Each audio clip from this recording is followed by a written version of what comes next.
En primer lugar, quería agradecer a la Fundación el hecho de que me haya invitado y especialmente a Beatriz, que es la que contactó conmigo. Cuando me planteó la posibilidad de hacer la charla, la verdad es que para mí era un poco complejo por varias razones. Eh, una de ellas es porque, como ha dicho ella, el ambiente está muy tenso con este tema, la gente salta, y no se entra en razón y no se hace caso a las evidencias y realmente al final hemos llegado a un punto en que se ha polarizado todo y estás en un bando o en otro cuando hay muchos bandos intermedios y muchas formas de razonar las cosas. Yo lo que voy a tratar en esta charla fundamentalmente es de dar una visión más sosegada de lo que se puede dar. Eh, que aún y a pesar de eso es complicado. Es complicado por muchas razones y una es porque en este caso yo nunca lo había visto. Bueno, no lo había visto porque no había existido, obviamente. Eh, Nunca hemos estado sometidos a tanta sobreinformación, a tanta presión. Es decir, no tenemos información, tenemos sobreinformación. Y además, esa información es contradictoria en un mismo día, entre medios. Cada uno defiende sus ideas no basados en la razón, sino muchas veces más en, o bien con voces altas, o bien a ver quién asusta más. Por eso creo que es importante tener una visión sosegada, porque eso a lo que ha llevado es a una situación de estrés, de temor de la gente, que no conduce a nada bueno, porque realmente no estamos aceptando ninguna medida en un sentido o en otro, precisamente porque le hemos acabado teniéndole miedo a todo. Ya la sobreinformación es mala, pero si además esa información no es correcta, la situación todavía es peor. Yo he recogido aquí unos cuantos errores que se están cometiendo continuamente en la información. El primero, que es con el que empezamos, es con el uso erróneo de términos. Es decir, se está usando en la misma medida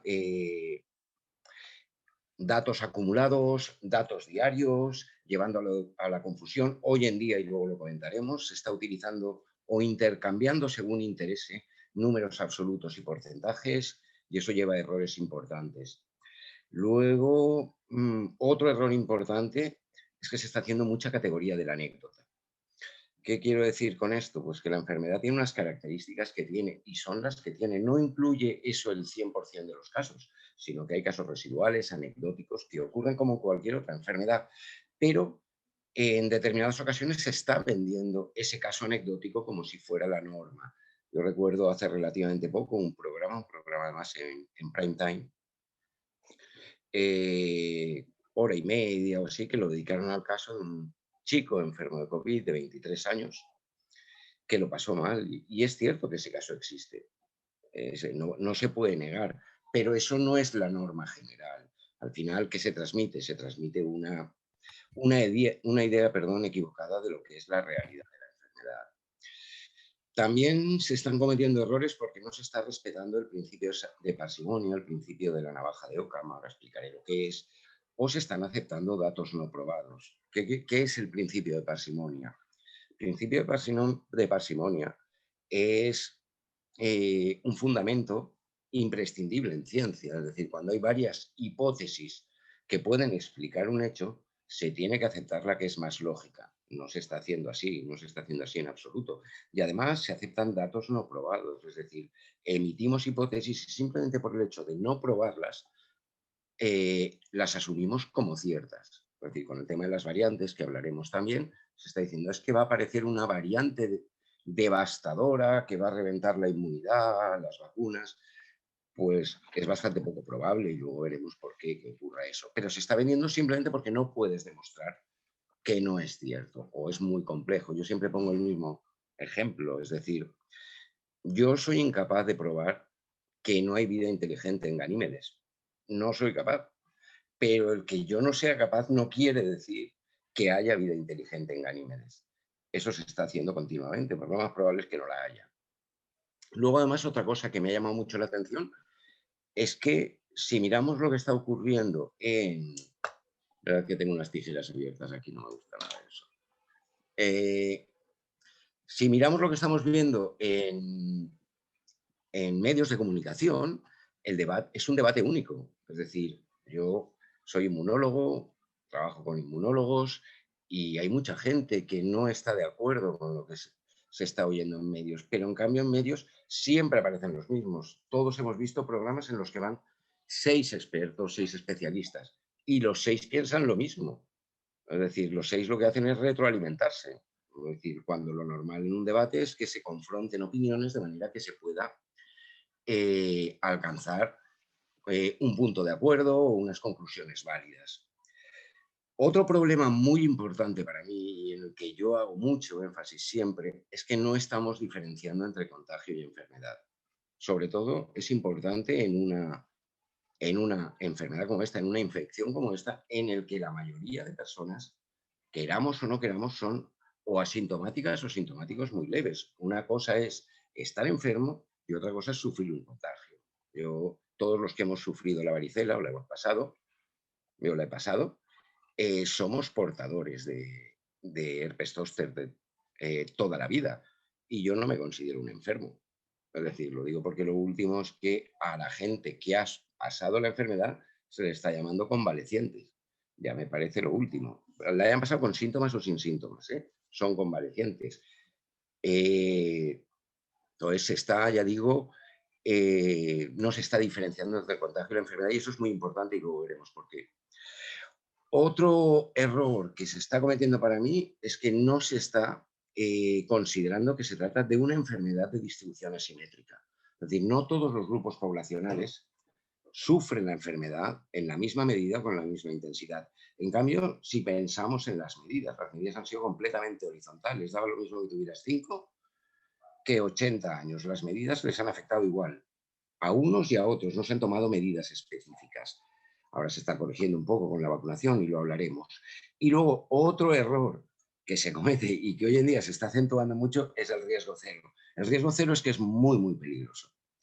Y yo ponía ayer, hablando con una persona que me trataba de vender que había que llegar al riesgo cero. Ya no digo cero COVID, digo al riesgo cero. Y tenía 24, 25 años. Y yo le dije, ¿tú tomas Adiro, acetilsalicílico? ¿Para qué? Pues para evitar un infarto. Me dice, no, no, eso lo toma la gente mayor para evitar que se formen coágulos. Bueno, pero hay, hay riesgo de que una persona, yo conozco casos de personas con 20 años que han tenido un infarto.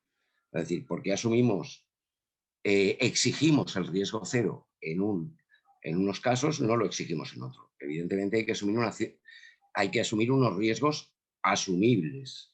Es decir, pero no tratar porque sí el riesgo cero, porque el riesgo cero, y luego veremos por qué, puede ser hasta negativo. Es decir, el que, luego lo comentaré, pero el que haya cierto grado de circulación del virus puede ser hasta positivo para controlar la pandemia. Digo que la enfermedad es asimétrica porque aquí tengo los datos del informe N-COVID. Entonces, aquí en la gráfica de arriba se ve el puntero. Sí. Vale. Sí, sí. Esta es la distribución de los contagios y podemos ver que en ese momento, estos datos son de diciembre, la distribución era más o menos homogénea por edades.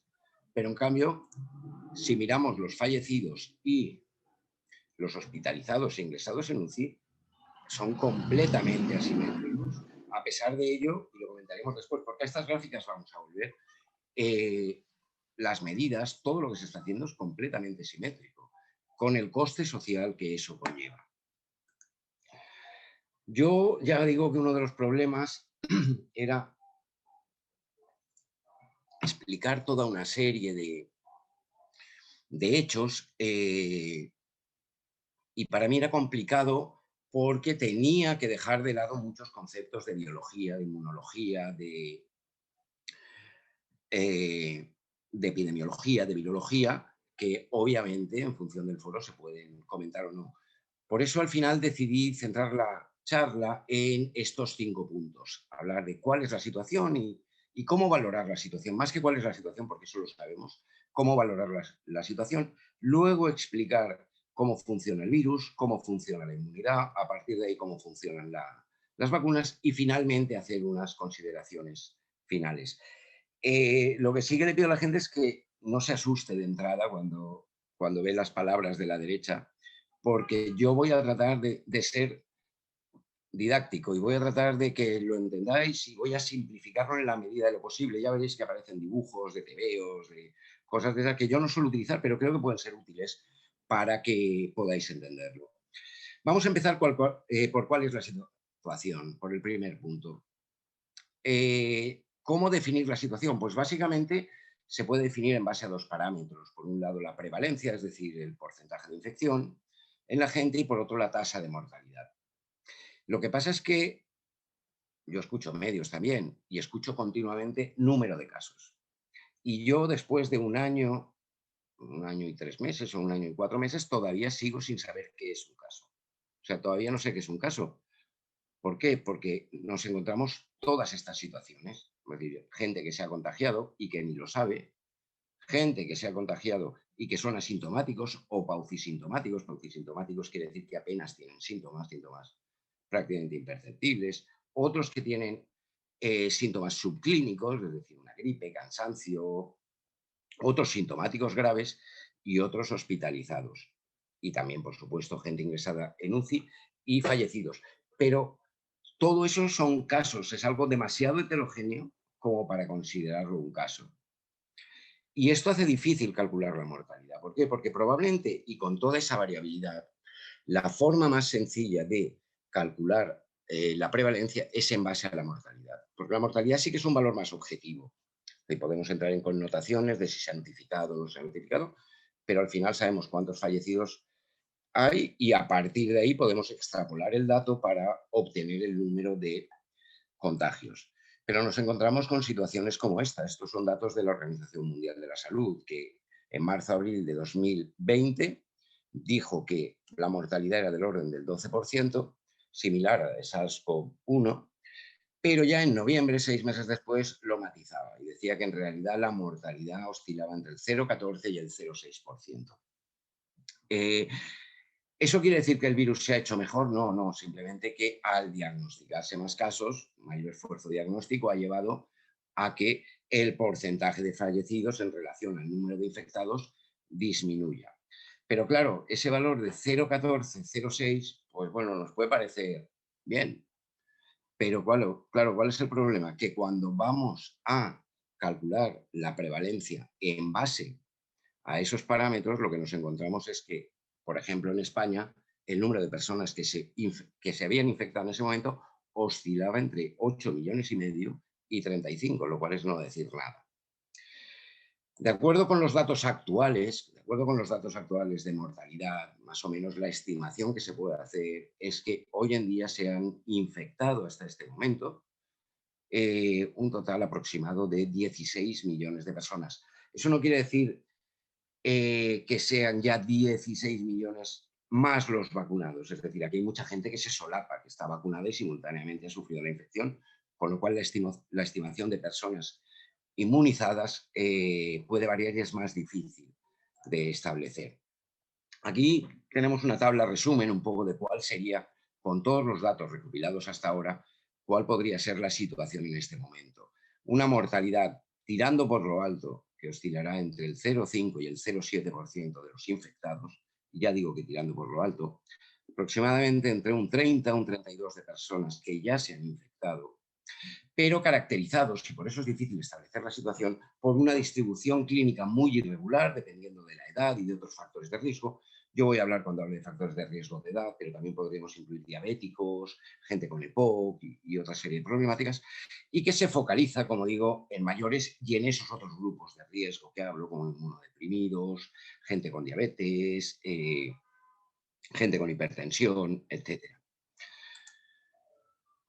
En vista de esa situación nos impusieron toda una serie, nos han impuesto y seguimos con ellos toda una serie de restricciones. Restricciones que se ha puesto en duda si realmente eran efectivas.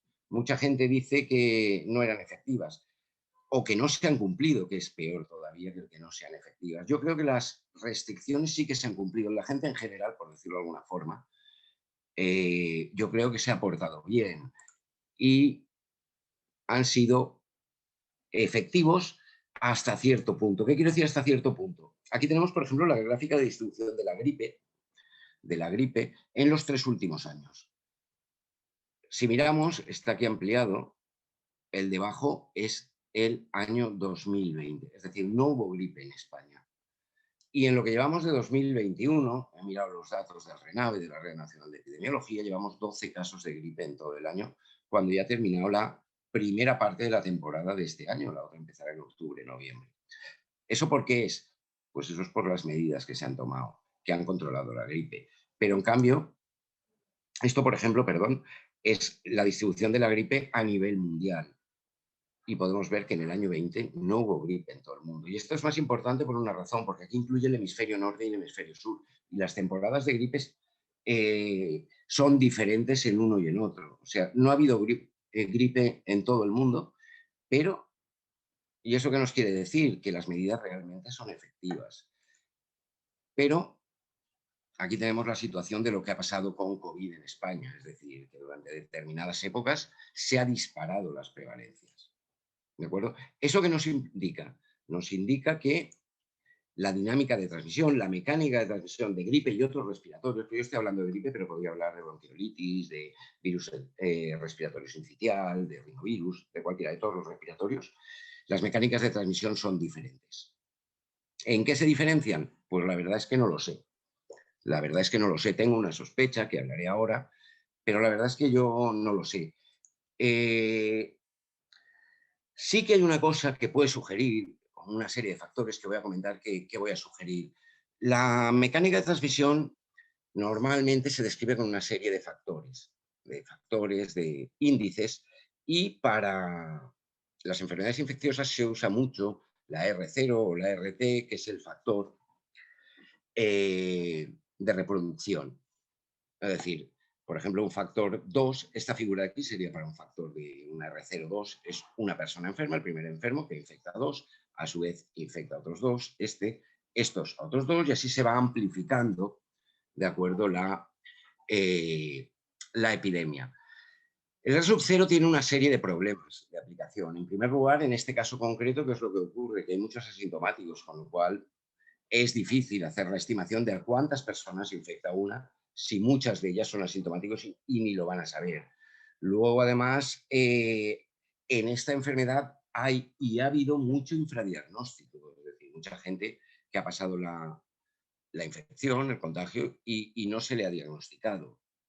Además, es un modelo lineal que no explica muchas situaciones, ahora pondré un ejemplo. Y además, esta R depende mucho de las restricciones, de que impongamos restricciones o no. Evidentemente, si nos encerramos todos en casa, la R baja a cero. Entonces, dependiendo de las restricciones, del modo de vida incluso de la gente, puede variar, y depende mucho de la población susceptible. Es decir, nosotros sabemos que de momento, y luego lo hablaremos, la gente que ha pasado la infección es inmune en principio, no va a sufrir la enfermedad, con lo cual eso evidentemente va a afectar al factor R0. De hecho, si miramos la evolución de la R, vemos cómo ha ido variando el valor a lo largo de la pandemia. Yo creo que lo describe mucho mejor otro factor que se utiliza también para enfermedades de carácter epidémico, que es el factor K, el factor de dispersión. El factor de dispersión no explica a cuánta gente transmite un infectado, sino que en realidad lo que explica o lo que calcula, lo que describe o trata de describir es cómo se transmite la infección. Es un valor que implica que cuanto más bajo sea ese índice, un menor número de personas es responsable de un mayor número de contagios. Este es el caso estándar de la gripe, que tiene una K igual a 1, es decir, 3 personas infectadas, cada una de ellas infecta a 3, a su vez infecta a 3, ¿de acuerdo? Y es 1 como la R0 porque es lineal. Pero eso no ocurre en el caso de COVID. En el caso de COVID, el valor es de 0,1, 10 veces menor. ¿Eso qué quiere decir? Pues lo que quiere decir es que aproximadamente entre el 10 y el 20% de infectados es el responsable de la infección de los otros 80 infectados. Es decir, la dinámica de transmisión es como esta. Es decir, tenemos 16 infectados y la mayoría de ellos o no van a infectar a nadie o van a infectar a uno. Pero hay uno que es responsable de la infección de 7 personas. Es decir, la transmisión se produce en determinadas situaciones y en determinados eventos. Necesita unas condiciones determinadas para que pueda transmitirse. ¿Qué es lo que determina esas condiciones? Se ha debatido mucho y luego hablaremos un poco de las gotículas, los aerosoles, etcétera. Yo creo que es más sencillo que todo eso. Yo creo que es más sencillo, es simplemente la dosis infectante que se necesita. Es decir, en este caso se necesita una dosis infectante mayor y eso es lo que hace que se haya podido controlar el resto de respiratorios con las medidas, pero en este caso no. Y en determinadas situaciones se alcanza ese nivel de dosis suficiente como para contagiar a más personas. Eso con respecto, mejor dicho, a cuál es la situación. Vamos a entrar ya en cuestiones un poco más técnicas y vamos a hablar del segundo punto, que es cómo funciona el virus. Antes de empezar a hablar del virus, sí que quiero hacer una serie de consideraciones, porque creo que son básicas para entender, porque es que al final escuchas tantas cosas que te das cuenta que son auténticas barbaridades que creo que son puntos que hay que sentar antes de empezar a hablar. Es decir, de entrada un virus no es un ser vivo. Un virus no es un ser vivo. ¿Qué quiero decir con esto? Que un virus no gana nada infectando ni a un hombre ni a nadie. El proceso de infección es un proceso completamente mecánico.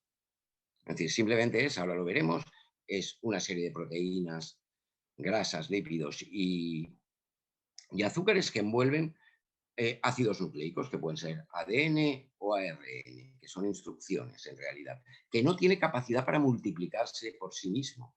O sea, es tan simple que ni se alimenta ni se reproduce. Es decir, tiene que entrar en una célula y utilizar la maquinaria de esa célula para autocopiarse y así seguir perviviendo. Es un proceso completamente mecánico, tan mecánico como si le das a un interruptor y se enciende la luz. O sea, tiene lo mismo de vida. El interruptor es la bombilla que tiene el virus. Eso es lo primero que hay que entender. Un virus no busca al humano, no busca generar más patología, no busca nada. Es un proceso mecánico, como si coges un adhesivo y te lo pones encima. Eso es lo que hace un virus, exclusivamente. En el caso concreto de este virus, tiene unas características específicas. La primera es que es un virus muy simple, por mucho que se diga. Es un virus muy sencillo, mucho más sencillo desde el punto de vista biológico, mucho menos complejo que el virus de la gripe. Y que además, y se diga lo que se diga, tiene muy poca capacidad de mutación. Mutación son errores en la copia de ese ácido nucleico.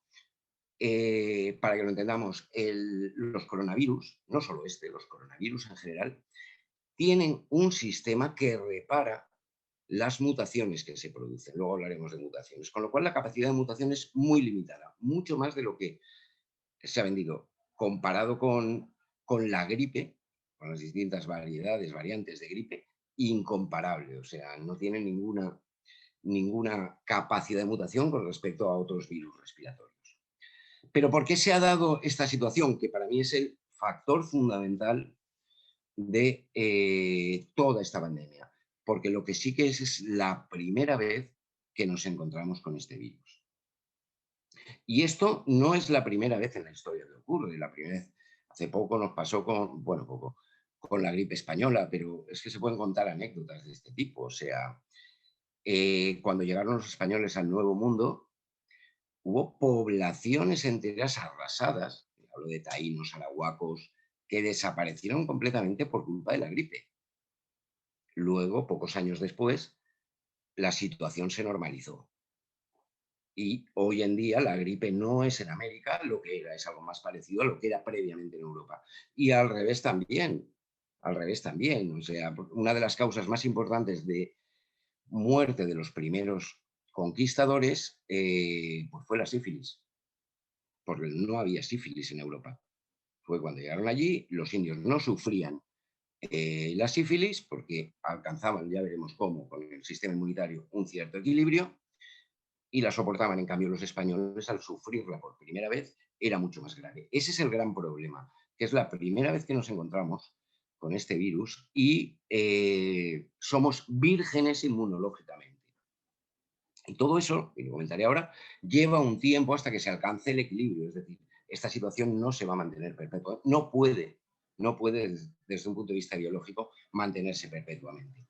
Ya centrándonos en el virus, en el caso de SARS-CoV-2, este es el esquema general del virus. Yo obviamente no voy a entrar en detalles de la estructura, pero sí que me gustaría hablar fundamentalmente de dos aspectos. El primero es esta proteína, que la habéis oído hablar todos, que es la proteína S, la proteína en espiga, la spike protein, que es una proteína que está en superficie y que actúa como llave para entrar en la célula. Actúa como llave, ya digo, para entrar en la célula. Esta proteína reconoce una molécula en la superficie de nuestras células, que es AC2, y es complementaria, como un imán si lo acercamos a una nevera. Simplemente contacta con él, se pega, y a partir de ahí, ¿qué hace? A partir de ahí, lo que hace es que cae al interior los ácidos nucleicos, en este caso el RNA. El RNA, para que lo entendamos, son como instrucciones, son instrucciones.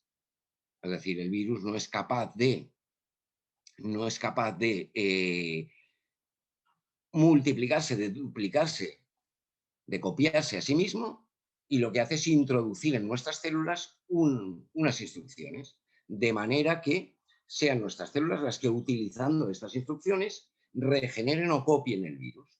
Y a partir de ahí empieza un proceso de copia, pero que funciona como una fotocopiadora. Es decir, tú pones un folio en una fotocopiadora y empiezan a salir copias. Es así. ¿De acuerdo? ¿Qué sucede con esas copias? Pues que unas invaden unas células nuestras, invaden más células, y otras quedan en fluidos, y entonces, por ejemplo, al toser, al estornudar, al hablar, las expulsamos. Y salen al aire, no buscan nada. Simplemente, si eventualmente alguien las absorbe, pues va a encontrar ese AC2 que contactará con la spike protein, abrirá, caerá esas instrucciones, que son los ácidos nucleicos, y a partir de ahí se replicará. Y eso es lo que determina las vías de contacto.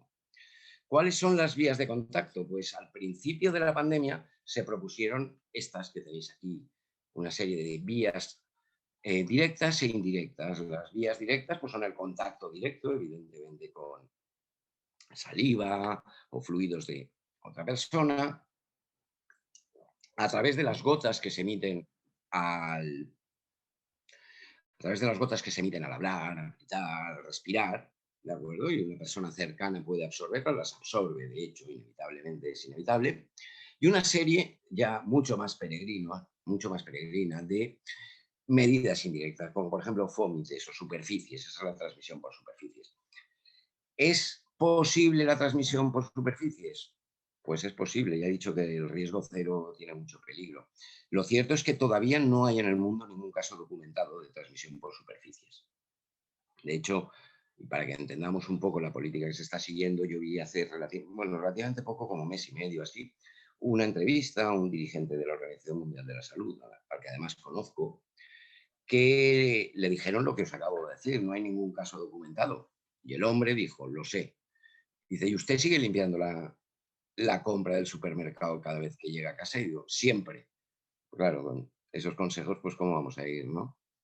Luego la transmisión orofecal a través de heces, ¿no? Contaminación, manos, heces. Es decir, ¿en base a qué se ha hecho esto? Pues básicamente, o se ha afirmado esto, pues simplemente que en el intestino aparece, ¿cierto? Aparece, ya os digo que es un proceso mecánico, aparece en cualquier parte del organismo en la cual se exprese AC2. Y ahí aparecerá, y en el intestino aparece. Pero que esté no quiere decir que contagie. Es decir, por supuesto, si no se ha descrito ningún caso por fómites, por superficies, pues imaginad a través de oro fecal. Y luego ya la última, que me resulta divertida, es la del humo del tabaco. Porque yo ese ejemplo lo he utilizado en medios de comunicación. Cuando empezó a salir todo el tema de aerosoles, para explicar cómo funcionaban los aerosoles, pues pones el ejemplo del humo del tabaco. ¿Por qué? Porque se ve que emite los mismos aerosoles una persona que fuma que una que no fuma. Lo que pasa es que el que no fuma no se ve y el que está fumando se ve. Pues a partir de ahí se acogieron a que se transmitía a través del humo del tabaco. Por supuesto, no se transmite a través del humo del tabaco. De hecho, yo soy fumador y os digo que emito muchos más aerosoles cuando en este momento que estoy hablando que cuando fumo lo hago mucho más relajado. Pero tengo prohibido fumar en las terrazas, pero no hablar alto, que es lo que no entiendo mucho. O sea, que me dejen gritar o cantar en una terraza y no me dejen fumar. A mí y a todos los fumadores, por supuesto. Un segundo aspecto que quería hablar del virus son las variantes, que se está hablando mucho. ¿Qué es una variante? Pues una variante es una forma del virus, es decir, un descendiente, llamémoslo así, que ha sufrido una mutación y por eso tiene alguna parte pequeña que se puede traducir en alguna diferencia biológica. Eh, Antes también de hablar de lo que es una mutación,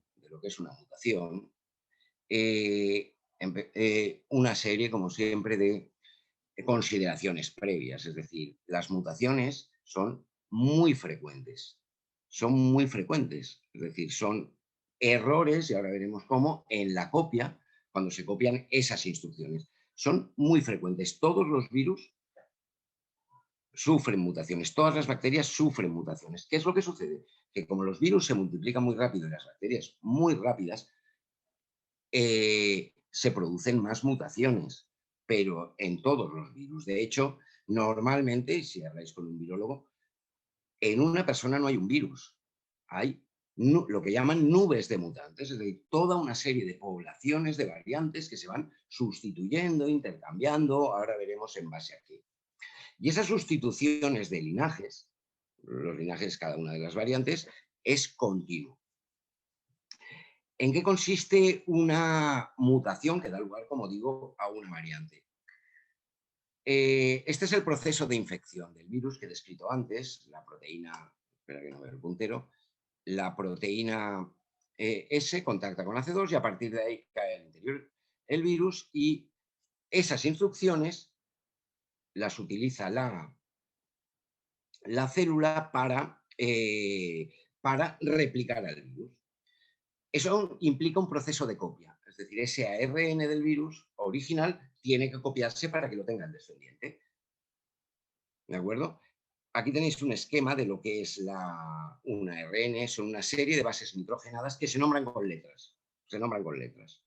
Pues en alguna de estas se puede cometer un error y aquí, por ejemplo, en G, pues aparece una adenosina, que es una A. Eso luego se traduce en proteínas y puede traducirse en un error. Imaginad que yo compro un mueble de IKEA y lo tengo que ensamblar. Cojo las instrucciones y cuando hago las instrucciones, ¿qué es lo que hago? Voy repitiendo. Yo puedo accidentalmente, porque es un proceso completamente aleatorio al copiar, poner algo mal. ¿Y qué puede resultar? Pues que si en una mesa tenga una pata hacia arriba. ¿De acuerdo? Entonces, eso es una mutación y eso es una variante. ¿Qué sucede? Que si yo consigo que la pata esté bajo, aunque quede un poco más inclinada, la pata todavía, o sea, la mesa todavía tiene estabilidad. Para que lo entendáis, imaginad que esta es la secuencia, yo tengo que copiar casa, un texto. Entonces yo me pongo a copiarlo y yo puedo cometer un error tipográfico al copiarlo. Y entonces, en lugar de casa, sustituyo la C por una E y sale EASA. ¿Qué sucede? Que no tiene ningún sentido, pierde sentido el texto porque EASA no existe. Si eso fuera un virus, ¿qué sucedería? Sería lo que se llama una mutación deletérea, es decir, es una variante inviable, porque es importante, o sea, no tiene sentido y no sería transmisible. Eso son el 99% de las mutaciones deletéreas.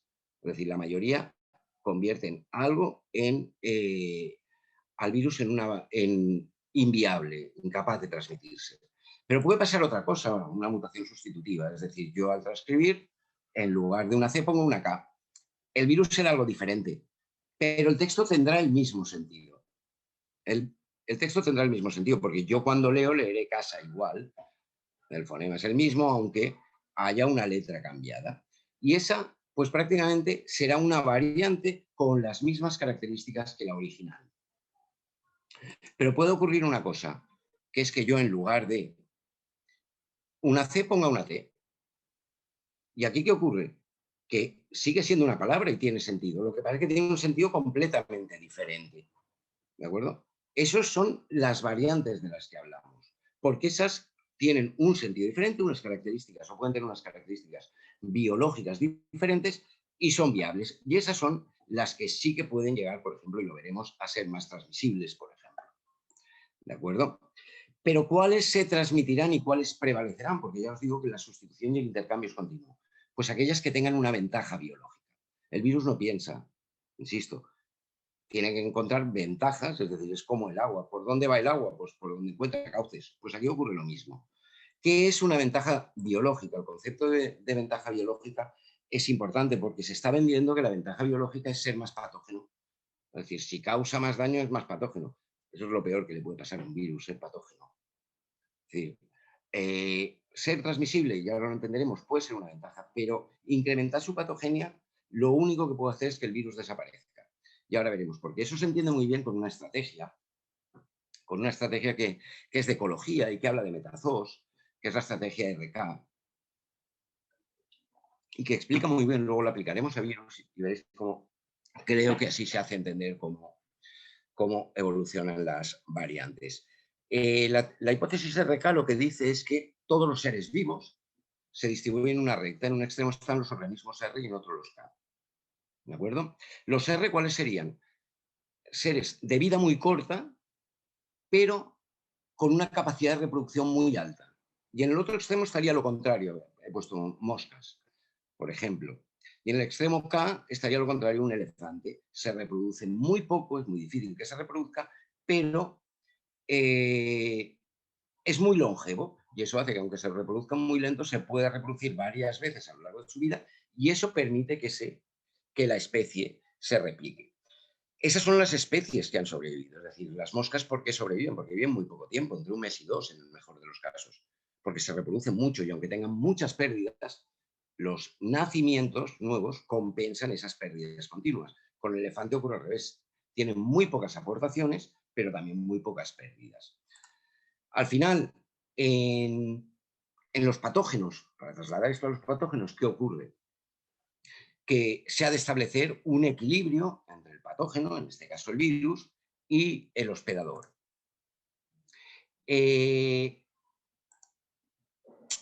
Y voy a poner ejemplos para que lo entendáis. Y veréis que la situación es muy parecida. Podemos pensar en otros virus. Ébola. Ébola, por ejemplo, ¿por qué no provoca pandemias? ¿Por qué no provoca pandemias? Tiene mucha capacidad de transmisión, es decir, se reproduce muy rápido, pero no provoca pandemias porque es muy patógeno. En primer lugar, la sintomatología aparece muy pronto, con lo cual es fácilmente, esa persona se puede aislar, y en segundo lugar, porque acaba con las poblaciones sin darle tiempo a transmitirse a la población, al poblado siguiente.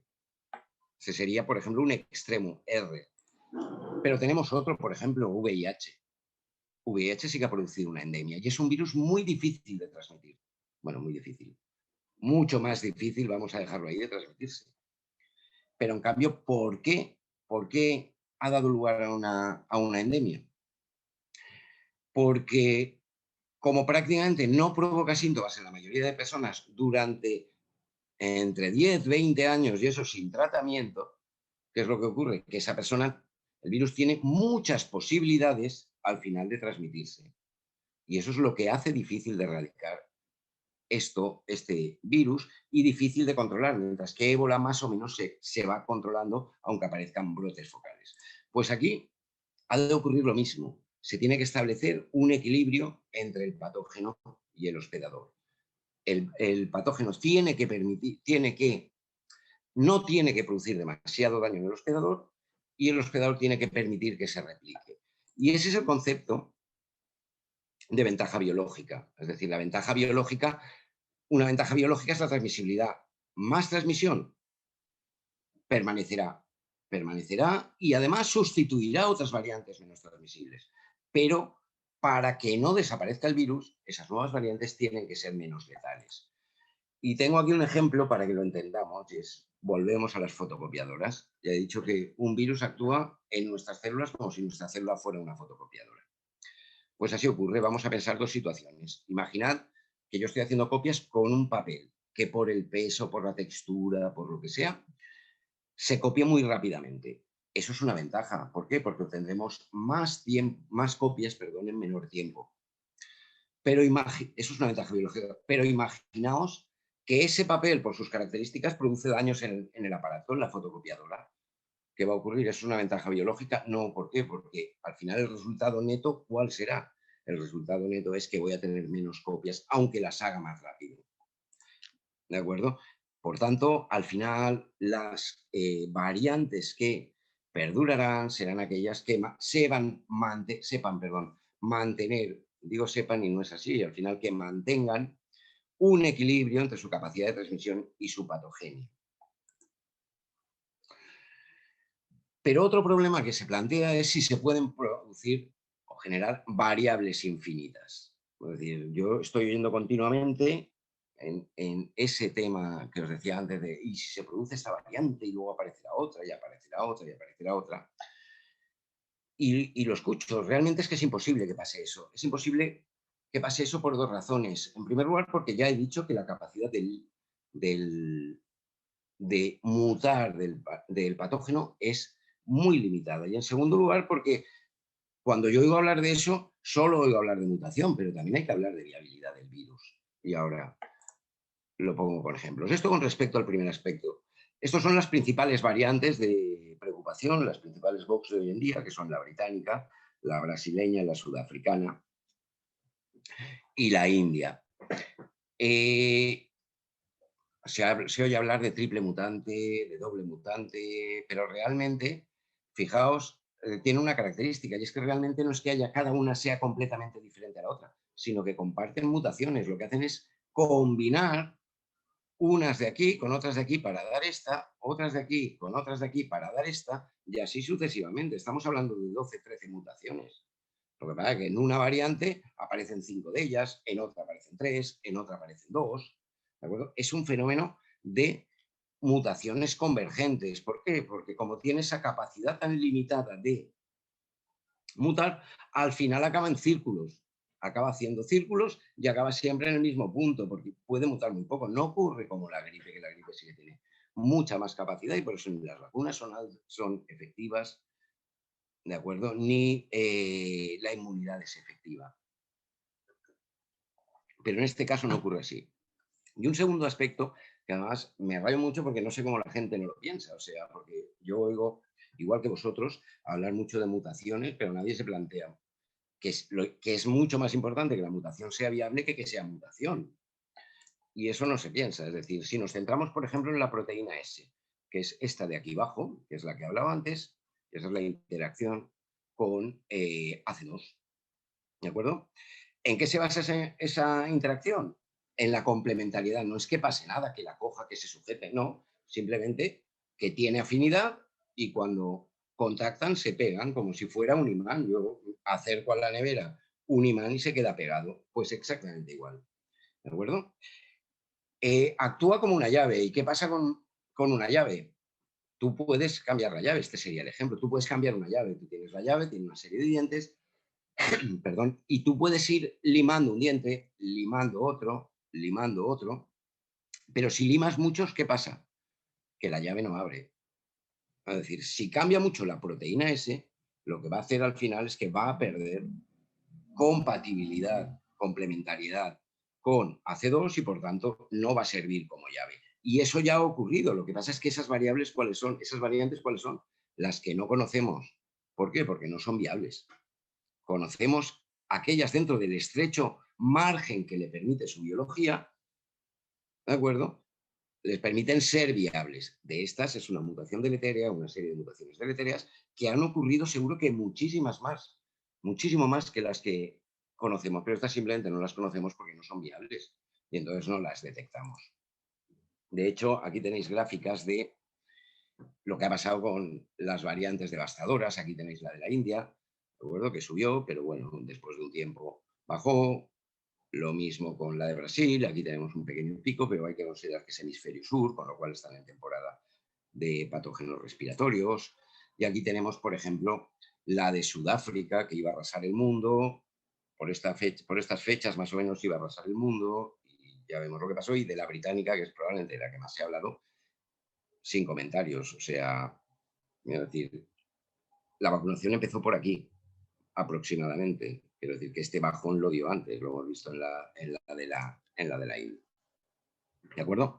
Hemos hablado del virus y el segundo aspecto importante es la inmunidad, que es la que nos tiene que proteger del virus. Yo no voy a hablar, evidentemente, de toda la respuesta inmunitaria, no da tiempo, pero sí me gustaría señalar tres aspectos, que entendierais tres aspectos, que es hablar una nota simplemente para que entendamos, más por curiosidad que porque tenga interés en lo que voy a decir, que es lo que es la respuesta inmunitaria innata a los virus es importante. Luego que sepamos distinguir lo que es una respuesta primaria y secundaria y luego que entendamos el carácter policlonal de la respuesta inmunitaria. La respuesta innata, que son una serie de mecanismos que dispone el organismo que lo que hacen es evitar que los patógenos se puedan multiplicar. Se llama innata porque no se elaboran a partir del contacto, sino que están ya previamente. En este caso es muy importante, por ejemplo, con todos los virus, los interferones de tipo 1, y de hecho se piensa que la causa de que en algunas personas genere enfermedad y en otras no la genere son defectos en la expresión en la actividad de esos interferones de tipo 1 o bien en los genes que los regulan. No voy a entrar más porque no tiene más sentido, pero simplemente para que entendáis en parte por qué puede producirse enfermedad en algunos casos y no en otros. Me interesa mucho más que distingamos lo que es la respuesta primaria y la secundaria. El problema que estamos teniendo, lo he dicho antes, es porque no hemos contactado nunca con el virus. Y como consecuencia de ello, lo que generamos cada vez que contactamos son respuestas primarias. Cada vez no, cada persona que contacta responde con una respuesta primaria. Y la respuesta primaria es mucho más lenta e ineficaz que la secundaria. ¿Por qué? Os voy a poner un ejemplo. Imaginad que yo os digo que nos vamos de viaje. Os digo, nos vamos de viaje, pero no os digo dónde. Os digo, tenéis que haceros la maleta. ¿Qué ponéis en la maleta? Pues pondréis un abrigo, un jersey, pero solo uno de cada, porque también tenéis que poner bañador, toalla, ropa de playa, y entonces pondréis un poco de todo en una maleta. Pues al organismo le pasa lo mismo. Es decir, el organismo no puede saber a qué se va a enfrentar. El organismo no sabe qué patógenos hay, no lo sabe. Por lo tanto, no puede preparar defensas anti-COVID. ¿Por qué? Porque no sabe que existía COVID, no el organismo. Yo no lo sabía hace 2 años. Es decir, no lo sabe. Y entonces, ¿qué hace el organismo? Pues lo mismo que os he dicho con las maletas. Prepara una serie de células para contrarrestar 1, otras para contrarrestar 2, otras para contrarrestar 3, y así sucesivamente. Pero esto se hace aleatoriamente, es decir, como el organismo no sabe lo que hay, pues prepara algo que reconozca 1. ¿1 existe? Pues no lo sé, es que a lo mejor ni existe. ¿De acuerdo? 2 existe, pues a lo mejor ni existe. O a lo mejor existe y no contacto con él. Pero el organismo tiene que preparar una batería enorme de esas especificidades para estar protegido frente a cualquier cosa que le pueda sobrevenir. Eso tiene una ventaja y es que está protegido, frente a muchas cosas, pero tiene un problema. Para que os hagáis una idea, un organismo es capaz de reconocer del orden de 10 elevado a 20 especificidades diferentes. Es decir, no puede tener muchas células de cada una, lo que os decía de la ropa, sino que tiene una anti-1, una anti-2, una anti-3, una anti-4, etc. Esas células van a ser las responsables de esa respuesta primaria. ¿Pero qué es lo que ocurre? Creo que ha salido por aquí el muñeco, es que yo no lo veo porque tengo las pantallas delante, ¿vale? Imaginaos que ataca 3. Claro, ¿qué ocurre? La célula que ha de responder, ¿cuál es? La anti-3. Pero ¿cuál es el problema? Que anti-3 solo hay una, con lo cual que se produzca el encuentro entre 3 y anti-3 va a ser muy lento. Se producirá el encuentro y empezará la respuesta. Pero en todo ese periodo, ¿qué es lo que ocurre? Que el virus le da tiempo a multiplicarse y a establecerse. Eso es lo que pasa cuando pasamos la varicela, cuando pasamos el sarampión, la parotiditis, las paperas, por primera vez. Es una respuesta primaria y sufrimos la enfermedad. Pero el organismo no solo trata de combatir a 3, sino que si consigue vencer a 3, ¿qué ha aprendido? 1, que 3 existe, y 2, que se lo puede encontrar. Y a partir de ahí, ¿qué hace? Selecciona estas células y las amplifica. ¿De acuerdo? Es decir, yo ya sé que no sabía que TRES existía, pero ahora ya lo sé, y lo que hago es seleccionar y multiplicar y tener muchas TRES para que si vuelve a venir, yo ya esté preparado. Y eso es lo que dará lugar a esas células, que son las de memoria, las que darán lugar a la respuesta secundaria. Para que lo entendamos, imaginaos un país, he puesto España, las islas las dejo sin tropas porque no me cabían. Imaginad qué ocurre. Nadie sabe que le van a atacar. Entonces, ¿qué tiene? Tiene pocas tropas y además concentradas en un punto. ¿De acuerdo? Si viene un ataque, ¿qué ocurre? Pues que como las tropas están todas aquí y además son pocas, pues que la invasión es muy sencilla. ¿De acuerdo? Ahora, insisto, el organismo eso lo aprende. Dice, me ha atacado 3. Luego estoy en riesgo de que pueda atacarme otra vez. ¿Qué es lo que hago? Refuerzo todo. Y ya la segunda vez que contacte con 3 se dará una respuesta secundaria. Pero ahora no se encontrará lo de antes. ¿Qué se encontrará? Se encontrará todo esto. Con lo cual, ¿qué sucede? Que no va a poder acceder. Por eso enfermedades como la varicela, como el sarampión, como la paratitis, las paperas, los pasamos una vez en la vida. ¿De acuerdo? Y esto es la respuesta secundaria. Además, estas respuestas son policlonales. Y eso es importante. ¿Qué quiere decir policlonales? Pues el sistema inmunitario, o sea, la respuesta frente a un virus, eso es mentira. El sistema inmunitario no reconoce virus, no reconoce parásitos, no reconoce bacterias. ¿Qué reconoce? Lo único que reconoce son proteínas y ni siquiera eso, fracciones de proteínas. Pero reconoce muchas. Es decir, por ejemplo, esto es la proteína S, que es la que más se habla, es una imagen cristalográfica. No se produce una respuesta frente a S, sino se produce una respuesta diferente frente a distintos puntos de S. Se calcula que pueden oscilar, dependiendo de que sea célula T, entre 30 y 60 diferentes. ¿De acuerdo? Y ahí es donde, por ejemplo, anticuerpos, donde atacan los anticuerpos, atacan por diferentes puntos. ¿Por qué es importante esto? Porque se habla de que las variantes van a vencer la respuesta inmunitaria a las vacunas. Es decir, ¿por qué? Porque han cambiado un epítopo. Es decir, imaginad que cambia este epítopo. Evidentemente, el anticuerpo que se producía no lo va a reconocer y por tanto por ahí no se unirá. Pero ¿qué sucede? Que sigue reconocida por muchos puntos. Con lo cual, por eso, y a pesar de lo que se diga, va a ser muy complicado que las variantes venzan a las vacunas. De hecho, la semana pasada ya la Organización Mundial de la Salud, y para que lo haga, tiene que tener mucha evidencia y muchas ganas, las dos cosas además, reconoció que ninguna variante conocida era capaz de superar la barrera defensiva que le aporta la vacuna. ¿De acuerdo?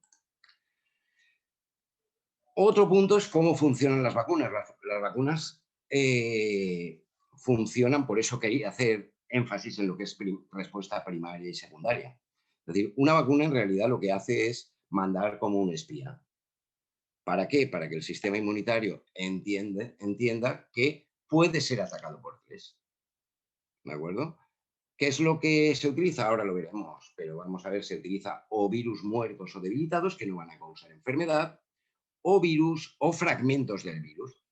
¿De acuerdo? Eso es lo que se inocula en realidad antiguamente. Hoy en día es RNA, que lo veremos ahora. Entonces, ese virus, ¿qué hace? Pues alerta a 3. ¿Y qué hace 3? Pues lo que ha hecho antes, preparar una serie de células de memoria. De manera que, ¿qué es lo que ocurre? Que cuando se produzca ahora sí un contacto natural con la forma nativa del virus, es decir, la que puede provocar la patología, responda o genere una respuesta secundaria que era más rápida y eficiente, de manera que destruya esas muchas células 3 a través de anticuerpos o diferentes mecanismos, destruyan a 3. ¿De acuerdo? Volvemos al ejemplo del país. ¿Qué es lo que ocurre? Lo que hacemos es enviar ese espía, que es una forma del patógeno que no puede generar enfermedad. ¿Y eso qué consecuencia tiene? Pues que sin que se produzca la enfermedad se alerta al sistema inmunitario y lo que hace es reforzar todas las fronteras, de manera que cuando se produzca ahora sí un ataque real, natural, estemos en esta situación, el virus no pueda acceder. Eso es cómo actúa una vacuna. Y ha dicho que las vacunas pueden ser de muchos tipos. Las más tradicionales son la primera de Salk, de la polio, que prácticamente acabó con la polio, ¿de acuerdo? Son formas del patógeno atenuadas, debilitadas por diferentes mecanismos, es decir, el mismo patógeno que no produce la enfermedad. Otras constan de proteínas de una parte del virus, es decir, separo, por ejemplo, la proteína S de la que hablo e inoculo la proteína S. Las que estamos utilizando ahora son de RNA mensajero. Lo que hacen es inocular esas instrucciones que yo decía para que nuestras células ensamblaran, en este caso, la proteína S, la liberaran y a partir de ahí la reconociera el sistema inmunitario y generara esas respuestas de memoria. Se utilizan dos estrategias, esta que tenéis aquí, que es la de, por ejemplo, Pfizer y Moderna, que es básicamente lo que tienes el RNA dentro de una nanopartícula lipídica, que suena tremendo, pero simplemente es grasa. La envuelven en grasa, esa grasa se disuelve con la pared como si fuera un detergente y de esa manera cae al interior un endosoma y a partir de ahí esos mecanismos de producción de proteínas de la célula producen la proteína S que la sacan al exterior y es atajada o activa la respuesta inmunitaria. La segunda alternativa, que es la de AstraZeneca, la de Janssen y también la de Sputnik, ¿de acuerdo? Es lo mismo, lo que inyectan es RNA, o sea, que al final es lo mismo, lo que cambia es el envoltorio, ahí no es una partícula de grasa, sino es un adenovirus, otro virus. Otro virus que causa una patología leve o que está debilitado, o bien, en este caso, se utilizan virus de primates que no causan patología en humanos. Y a esos virus lo que se les hace es que se les inserta dentro de sus ácidos nucleicos, de las instrucciones que llevan esos, se inserta los genes, el ARN que codifica para la proteína S. ¿Qué ocurre? El adenovirus infecta nuestras células, produce sus proteínas para ensamblarse él, pero como llevan también las instrucciones de la proteína S de SARS, paralelamente se produce esa proteína, sale al exterior y a partir de ahí activa la respuesta inmunitaria. Esas son las vacunas que tenemos y que realmente aquí tenemos los resultados de eficacia, que son resultados muy buenos. Podemos ver un 89, un 85, que nos puede parecer bajo, porque luego se hacen esas lecturas. De eso quiere decir que 1 de cada 10 se va a infectar. No, 1 de cada 10 puede infectarse. No quiere decir que se va a infectar, porque tiene que contactar con ese uno del grupo 100 de 10 que esté infectado y esas eficiencias además se solapan, por lo que os digo. Y esa es la base que luego hablaremos de la inmunidad de grupo, que esos defectos, pequeños defectos que tienen, se solapan. Pero para que os hagáis una idea, pues la vacuna del sarampión y el sarampión, excepto pequeños brotes y asociados a determinadas cosas raras, no aparecen, pues tiene una eficiencia que no llega al 90%. Lo digo para que nos hagamos una idea de la eficacia. Tienen riesgos, ahora no veo, pero porque tengo aquí las cámaras, pero bueno, tienen riesgos. Aquí tenéis los riesgos. Ahora hablaremos algo de los trombos, que es probablemente lo que más preocupe porque está asociado a AstraZeneca. Pero para que veáis, o sea, en grupos de 25 años, el riesgo de tener un efecto grave, o sea, un efecto indeseado grave, es de 11 entre 1 millón. Baja mucho, no lo sé porque ya digo que no lo veo, pero creo que es a 1 a partir de 55 años. Pero para que tengamos, la muerte por COVID es 23 y creo que sube como a 80 después, es que no estoy viendo los números. La muerte por un accidente doméstico es de 110, comparado es 10 veces más que tenga un efecto grave la vacuna. Y lo único, bueno, de accidente de tráfico 4 veces más prácticamente. Lo único que sí que es menos probable es que nos caiga un rayo y nos mate. Es lo único que tiene menos probabilidad de que nos pase algo con la vacuna. ¿De acuerdo? Hablando de vacunas, voy a hablar de 3 cosas que supongo que a la gente le preocuparán, que es en primer lugar los efectos adversos. Ya he comentado algo, pero ahora hablaremos de la posible reinfección y contagio por parte de vacunados, y luego hablaré de Combivac's, de la combinación de vacunas. El principal efecto adverso, el que más preocupa, es el de los trombos. Los trombos no se sabe muy bien por qué. Parece que están asociados a la formación de neoantígenos, que es porque restos del adenovirus se unen a un factor agregador de plaquetas, que es PF4, y eso forma esos grumos. Es la hipótesis, no está demostrado, parece que es eso. Pero eso ocurre con otros medicamentos, ocurre con anticonceptivos, con heparina y con otros. Yo tengo los datos aquí de situaciones comparando la vacuna con anticonceptivos y con la heparina. En el caso de vacunas se da 6 por cada millón de vacunados, no de personas. En cambio, con los anticonceptivos se da en 1.000 personas por cada millón. Y con la heparina, 100.000 cada millón. ¿Por qué no oímos hablar de los anticonceptivos y de los casos con heparina y sí de la vacuna? Pues, bueno, por varias razones. La primera es porque con una vacuna pasa siempre. Los anticonceptivos, por lo menos la mitad de españoles no los consumen. ¿De acuerdo? Los utilizan un menor número hay un menor número de usuarios. En cambio, la vacuna se hace una vacunación masiva, es decir, todos estamos vacunados para la polio. Anticonceptivos o heparina hemos tomado bastantes menos. ¿De acuerdo? Con lo cual se tiene más impacto. Luego, además, es que estamos en un proceso de vacunación masiva, en un periodo muy corto, con lo cual esos 6 casos por millón se concentran en un espacio muy corto de tiempo. Y luego, la tercera razón, pues es obvia, es la presión mediática. Es decir, cuando hay un trombo por un anticonceptivo, nadie se entera más que, desgraciadamente, la familia. Cuando hay un trombo por una vacunación, tenemos 3 o 4 programas a las 10 de la noche hasta las 2 de la mañana debatiendo sobre ello. Entonces, eso hace que tenga más peso. El segundo aspecto que quería abordar eran las reinfecciones, porque se habla mucho de que un vacunado se puede reinfectar.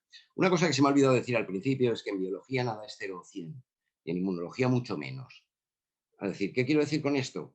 Yo he puesto esta misma imagen antes para explicar cómo actuaba la respuesta inmunitaria. Pero no es cierta. No es cierta porque una vacuna no es un frontón. Es decir, una vacuna no es un frontón. Un frontón es un EPI, es decir, una mascarilla, un traje, eso lo evita.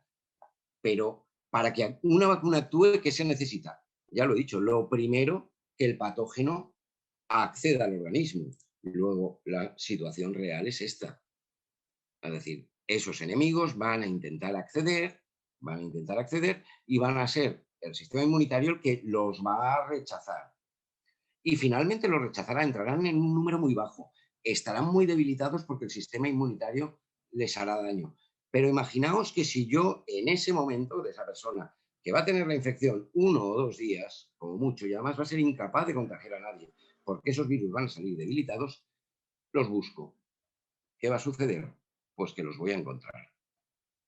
Los voy a encontrar. Es decir, el concepto de estabilizante es muy confuso. Es decir, si no accede un patógeno a mí, ¿para qué quiero la vacuna? Yo lo que quiero es que cuando acceda, yo sea capaz de rechazarlo. Si no quiero que acceda a mí, lo que hago es plastificarme. ¿De acuerdo? Y a partir de ahí no entrará. Pero la vacuna para lo que sirve no es para eso, es para que cuando entre, ¿de acuerdo? Yo lo rechace. ¿Por qué se están dando estas situaciones y no se daban, por ejemplo, en el caso de sarampión o de polio? Pues, en primer lugar, porque sí que es cierto que en este momento hay mucha circulación de SARS-CoV-2 que no hay de otros como sarampión o como o polio, ¿de acuerdo? Entonces, es más probable que se dé esta situación, que se produzca este pseudocontagio, por llamarlo de alguna forma. Sarampión es muy difícil que estés o no estés vacunado y llegues a contagiarte hoy en día. Y la segunda razón es por la presión diagnóstica que hay. Es decir, a mí me contaban un caso ayer de una persona vacunada que le ingresan porque se rompe una pierna y da positivo, ha salido en prensa. Es decir, evidentemente, esa persona, pues bueno, realmente estaba en el servicio de traumatología. ¿A ti te hacen cuando vas a traumatología una PCR para sarampión? Pues no. Con lo cual, aunque hayas estado con una persona que tenga el sarampión, no te lo van a detectar. Te van a curar la pierna, te vas a ir a tu casa y nadie se va a enterar. Yo pasé la varicela, ya te digo, a mis padres les preguntaron, ¿ustedes la han pasado? Les dijeron sí, y se ha acabado. Mis hijos pasaron la varicela, a mí me preguntaron si yo la había pasado, dije que sí, y ya se había acabado, no me hicieron más. ¿De acuerdo? Aquí, con la presión que hay, que entras simplemente porque te has roto un dedo del pie, en urgencias ya te hacen eso, pues al final acabas encontrándolo. Claro, el que busca siempre acaba encontrando. Y el tercer aspecto relativo a las vacunas era el Convivax, que ya me ha comentado además Beatriz que era algo que preocupaba. Es decir, las vacunas son buenas, todas las vacunas son buenas. Y estas son además muy buenas. Es decir, que probablemente, que seguro, o de hecho, os digo ya que hay vacunas que tienen peores resultados que estas. Lo que pasa es que no están sometidas al seguimiento mediático que están sometidas estas. ¿De acuerdo? Entonces, eh, que tenemos mucho más riesgo tomando una aspirina o tomando un ibuprofeno, ya no hablo de parina, no hablo de anticonceptivos, tenemos mucho más riesgo de que nos pase algo que con AstraZeneca. Entonces, yo sí, a mí me vacunaron anteayer, a mí me vacunaron anteayer la primera dosis, fue con Moderna, pero yo si estuviera en la situación de estar vacunado en primera dosis con AstraZeneca, pediría la segunda dosis de AstraZeneca. No por nada, sino por cuestión de protocolo y porque es una vacuna muy buena.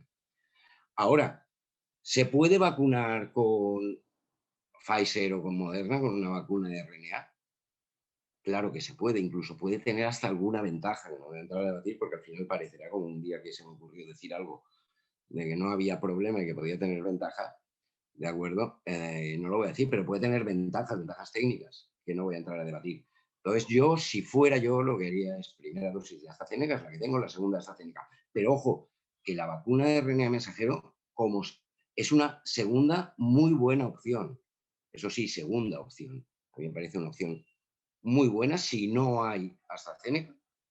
Me parece que se puede vacunar y que incluso, como digo, puede llegar a tener ventajas. De hecho, he pensado una cosa y lo he explicado antes. Lo único que cambia es el envoltorio. Es decir, al final lo que va a producir la diana es el ARN y el ARN es el mismo en uno o en otro.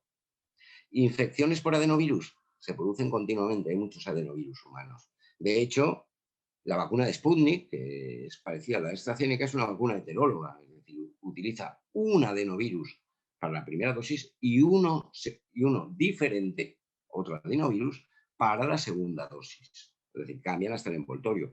Y eso tiene su fundamento porque la respuesta inmunitaria también puede atacar al adenovirus.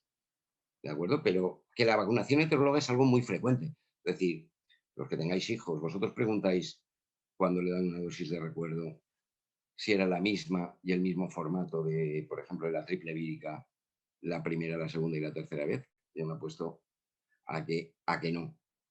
Me he puesto lo que queráis a que no lo habéis, ni os lo habíais planteado, que podían ser diferentes, pues os garantizo que son diferentes porque se venden por lotes.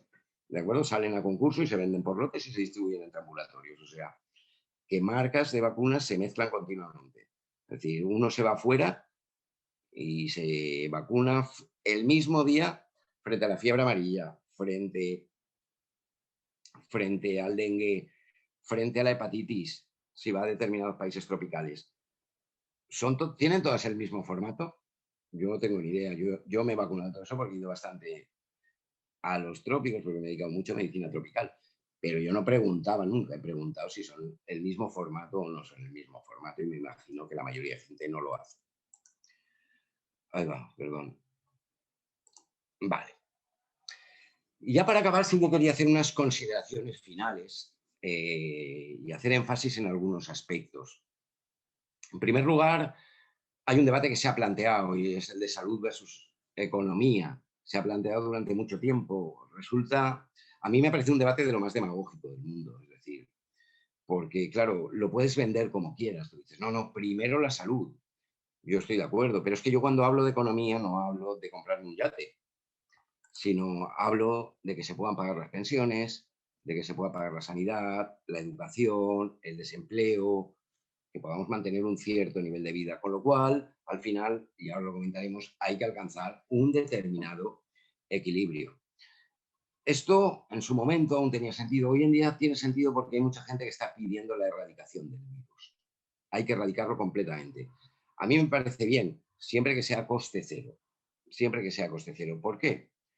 Porque erradicar un virus lo hemos hecho. Hacemos 4 pruebas al mes, controlamos, aislamos. Es perfecto, pero si fuera tan fácil, ¿por qué no hemos erradicado más que el virus de la varicela? En, desde el inicio de la humanidad es el único virus que hemos erradicado, ha sido a través de vacunas y llevamos 200 y pico años con esas vacunas cuando empezó Balmes con la variolización. Y ha costado 200 y pico años. Evidentemente ahora no costaría 200 y pico años, lo tengo muy claro, porque las herramientas técnicas son muy diferentes. Pero sí que va a suponer un coste social. Hoy en día, hoy han cerrado el Melbourne. Lo digo porque es el ejemplo típico. Cada vez que hablo y debato me sale alguien en Australia, no es imposible. Pues hoy han cerrado Melbourne porque ha habido 26 casos. El ejemplo de cero COVID. Y no es que lo critique, es que es imposible. Es que es imposible, es que convivimos con virus y con otros patógenos continuamente. Y el coste social que supondría sería inviable. Es decir, mantener esa presión durante mucho tiempo es inviable. Lo que hay que hacer, ¿de acuerdo? Aquí tenéis, por ejemplo, para que nos hagamos una idea, se pueden poner medidas, pero esto es la evolución del virus en diferentes países de Europa. Fijaos que cada uno ha aplicado medidas, porque las de Holanda, Suecia, no son las mismas que las de Grecia ni las de Chequia. Al final la figura siempre es la misma. Al final la figura es la misma en todos los casos. ¿De acuerdo? Hagamos lo que hagamos. Al final las medidas que tomamos, como somos vírgenes inmunológicamente, lo que hacen es aplazar las cosas. Las podemos aplazar, pero no modificar. A partir de ahí, tenemos además otra serie de problemas. ¿Cuáles? Pues que hay muchos asintomáticos. ¿Ya transmiten o no transmiten? Pues probablemente poco, pero gente con síntomas leves sí. Y yo soy el primero que durante toda la vida, y seguro que vosotros lo habéis hecho, tienes un poco de gripe y vas a trabajar. ¿De acuerdo? Podemos llamar eso asintomático. Luego, además, hay reservorios animales. Hoy, es que al final es muy divertido esto, porque han sacado el caso en el periódico de un perro que ha dado PCR positivo por vía oral y por vía anal. O sea, ya es que la gente tiene muy poca faena. Es decir, pero hay reservorios animales, sí que hemos oído hablar de los hurones, de los bisones, etcétera. Entonces va a ser. Luego, además, hay mucho infradiagnóstico, con lo cual se escapa mucha gente infectada. Y luego, además, es que por mucha política que hagamos en España o en cualquier otro país,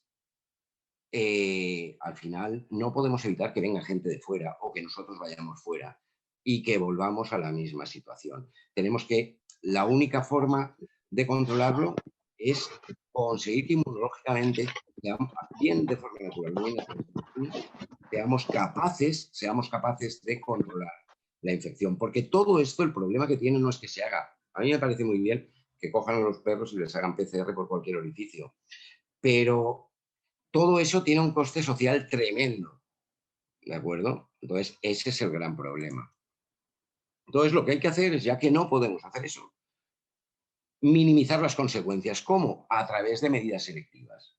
Y favorecer la generación de resistencia a través de la inmunidad de grupo. Es decir, volvemos a la misma gráfica. ¿De acuerdo? Fijaos, distribución regular. En cambio, esta es la distribución de hospitalizados, UCI y fallecidos. Si lo pensáis, todas las medidas que se han tomado han sido siempre restricciones horizontales. O sea, que afectaban igual a un niño de 2 años que a una persona de 80 años. Y los recursos, lo mismo. Cuando a lo mejor lo que podíamos haber hecho es aplicar esos mismos recursos y restricciones aquí durante un tiempo, y ahora lo explicaré, y que se fuera generando inmunidad de grupo aquí, que el peligro es mucho menor. De hecho, ahora con la vacuna hemos pasado de la distribución anterior a esta.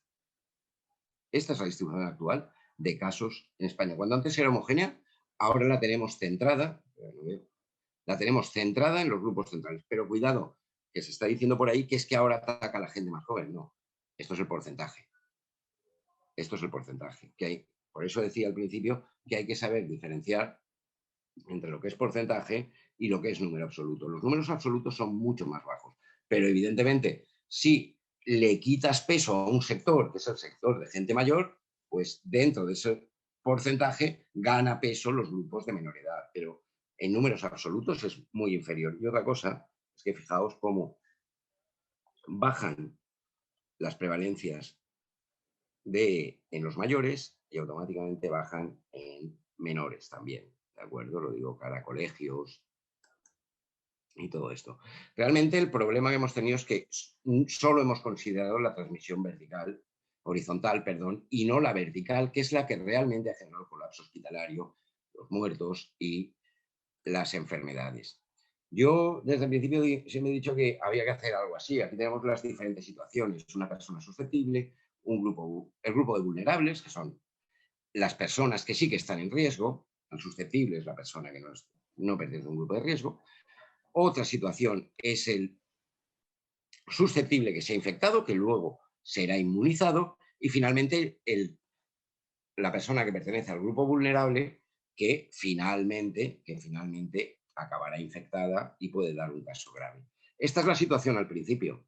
Es decir, tenemos un infectado que coexiste con susceptibles, pero también con vulnerables. Y ese ha sido el gran problema, que los hemos dejado. ¿Por qué? Porque eso en que ha derivado en que haya susceptibles que se infecten, pero no provocan casos graves, pero que haya vulnerables, gente de grupo de riesgo, ¿de acuerdo?, que se infecte. Y eso ha dado lugar a los casos graves.